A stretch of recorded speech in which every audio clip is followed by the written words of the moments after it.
guilt is often conditioning. And when an empath finally sees that, they choose peace, not to punish anyone, to stop punishing themselves. Here's what looks strange from the outside. You do not argue. You do not defend. You do not list what you've endured. You simply begin to protect your nervous system. And that protection can look like distance. Now, a small moment that decides the future. A relative follows you toward the door. They say, "So you will be here tomorrow too, right?" You answer calmly, "No, I will not. I need a quiet day." They look at you and smile. So now you have rules. So now. Those two words are the tell. They do not hear your limit as information.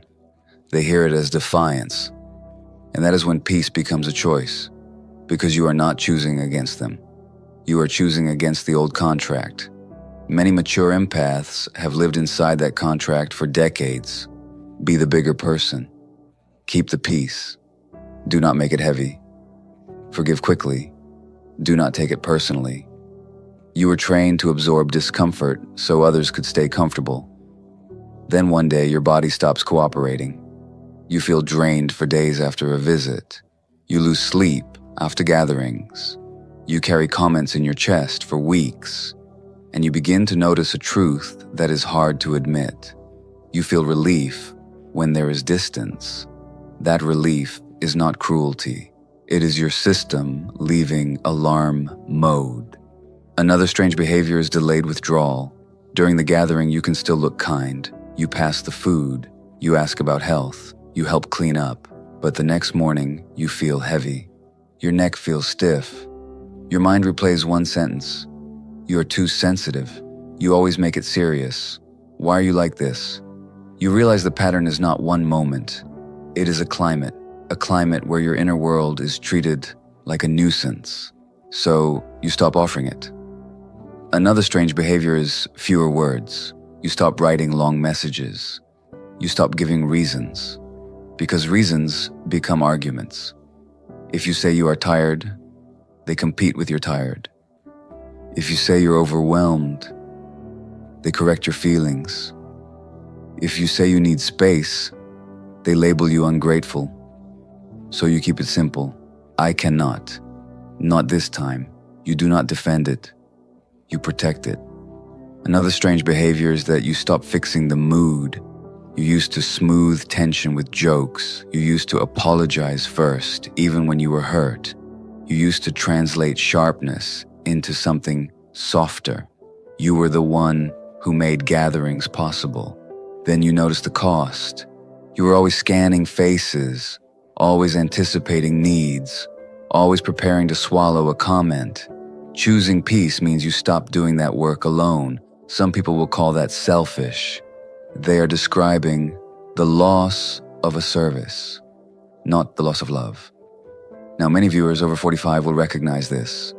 A family story gets told again. It keeps your old mistake alive. You try to laugh so it stays light. Then you say, gently, "I would rather not talk about that."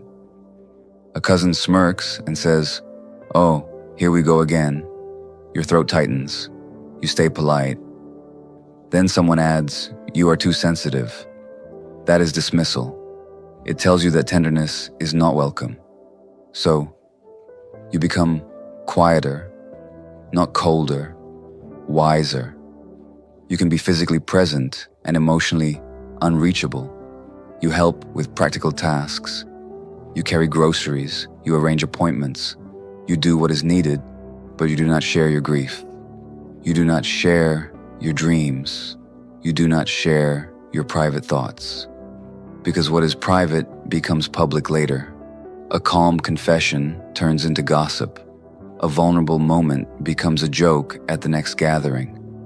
So you protect what is tender, not with anger, with boundaries and distance. Choosing peace does not mean you stop caring. It means you stop abandoning yourself to prove you care. Many mature viewers fear stepping back is cruel, but cruelty is forcing yourself to stay where you are diminished. Peace is health. Now we move into caregiving because pressure often hides behind virtue. An aging parent needs help. You want to be there. You also have limits.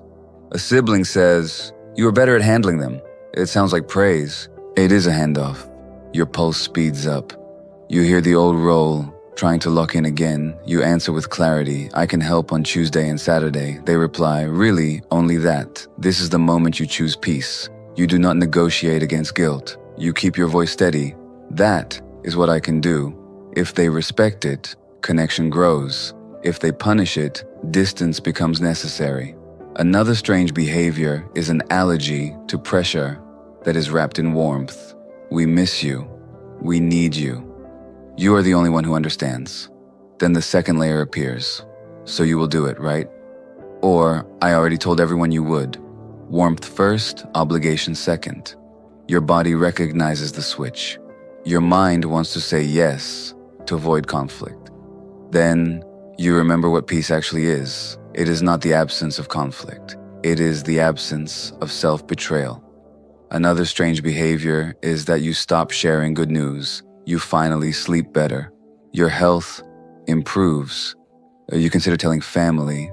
Then you remember what happened last time. Someone said, "Must be nice," or "Do not get too proud." Your joy shrank in your chest. So you keep it private now, not to punish them, to keep it safe. Now here's the practical step you can do today. Send one sentence that sets the frame without attacking anyone. "I care about you, and I will stay in contact with respect. If I am pressured or shamed, I will end the conversation." Then one rule you follow every time. If the tone turns shaming, you end the interaction immediately. You do not explain for 10 minutes. You do not debate your reasons. You end it cleanly. "We can talk another day," then you stop. This is not about winning. It is about teaching your body that you will protect it. Now a shift that surprises many people. Sometimes the empath is not unreachable. They are simply no longer reachable through guilt. They still answer kindness. They still show up when respect is present. But they stop responding to pressure dressed as love. And that is when a family system reacts. Because your peace changes the balance. Some families want relationship. Some families want access. Access to your listening. Access to your labor. Access to your forgiveness. When you stop providing that access, they call you changed. They are right. You changed. Now I will name the second thread clearly. There is one quiet sign that tells you your choice for peace is real. It is not what you think. It does not look dramatic. You will recognize it in your own body. Here is a scene with money and duty because many families use them as levers. A relative says, "Everyone needs to contribute. Send it today." You ask one simple question. "What is the plan?" The tone turns sharp. Do not question it. Just do your part. Your stomach twists, not because you do not care, because respect disappeared. So you choose peace. You say, "I will consider it after I understand it." If the tone stays sharp, you stop engaging. Peace means you do not obey intimidation. You respond to clarity and care. Another strange behavior is shorter visits. You arrive later, you leave earlier. You do not stay for the second round of comments. People call it rude. But you know your pattern. If you stay too long, the jabs start. If you stay too long, old mistakes return. If you stay too long, you pay with sleep. So you choose a smaller window. That is not rejection. That is prevention. Now, the quiet sign I promised. When you choose peace, your body gets calmer as the distance holds. You stop rehearsing conversations. You stop bracing before visits. Your home feels like a place you can breathe. That calm is the sign. It tells you are leaving pressure. There is grief here too. Peace can feel lonely at first. Holidays can look different. You may miss the idea of being welcomed. You may miss a version of family that never truly existed. So be gentle with yourself. Missing people does not mean you should return to the pattern. It means you are human. Now a final family moment that tests your growth. Someone reaches out and says, "We just want things normal again." Normal can mean warmth. Normal can also mean your old role, so you listen to behavior, not words. Do they respect your no? Do they stop shaming? Do they speak with care when you are not useful? If yes, peace and connection can live together. If not, peace becomes your home. Now let this land cleanly. Choosing peace instead of pleasing does not mean you hate anyone. It means you stop abandoning yourself. It means you stop paying for belonging with your health. It means you become reachable only where respect exists. If you are in this season, you are not broken. You are maturing. You are learning that love does not require self-betrayal.